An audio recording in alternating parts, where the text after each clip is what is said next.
So many times we take God, God's presence, God's love for granted, not because we want to, but simply because that is our nature.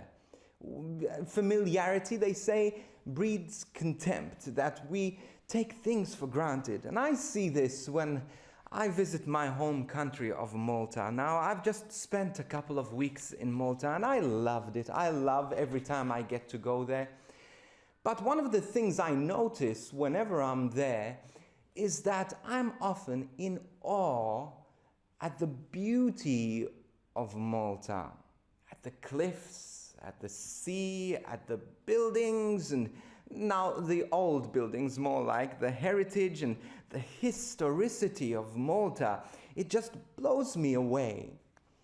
Now, I have lived in Australia for 16 years, and now when I go to Malta and I see all of these views and all of this scenery, I'm just driving my car thinking, wow, this is amazing. Wow, this is incredible. Look at that cloud. Look at the sky. Look at the sea, the blueness of the sea.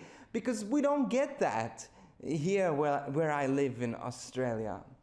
And my brother and my sister look at me and think, whoa, this guy's crazy. It's just the sea. It's just the cliffs. Now, not that they don't appreciate it, but they don't have the same awe that I do. Because I know what it's like not to have this stuff. And this is one of the things that I think with my relationship with God. Am I still in awe of God?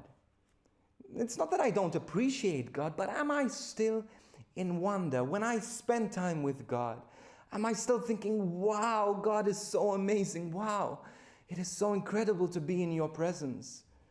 Because God doesn't want us to stop being in wonder, in awe of Him. And how do we stop being in awe of God? It's when we stop praising, when we stop appreciating, we stop spending time with Him. This is why we need to make an effort, an extra effort, to deepen our relationship with God. Many of us have been praying for years, but we're still on the same level of wonder and awe that we've been for the last 10 years. Sometimes we need that extra push to grow in our awe of God. For example, and I know this is not possible for everyone, but to take a retreat, 2 days away with God. I know there are many organized retreats being organized all around the world, just to spend some time with God, because whenever I do that, I'm always in awe. I discover something new about God. And the only way we can be in awe of God is when we discover something new about God. The scriptures talk about God being on His throne and all the angels surrounding Him. And they're all singing, holy, holy, holy. Now, it's not that they repeat the same word 3 times.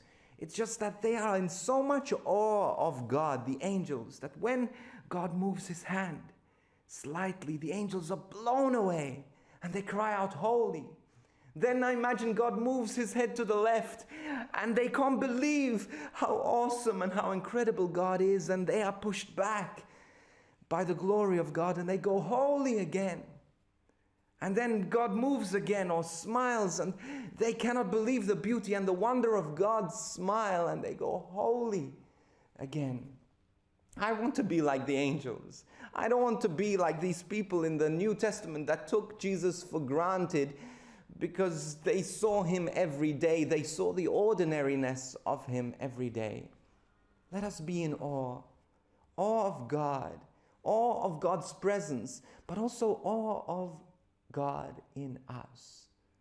The first reading, and it talks about this. You see, before I formed you in your womb, I knew you. Before you came to birth, I consecrated you.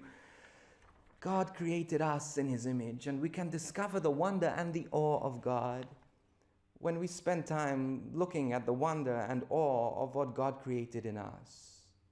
Looking at your hands, your feet, looking at yourself in the mirror. And it's not about beauty and aesthetics, but it's about what God has done, what God has ordained, what God has anointed in you.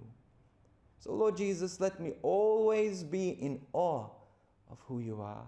Let me never lose the wonder of you.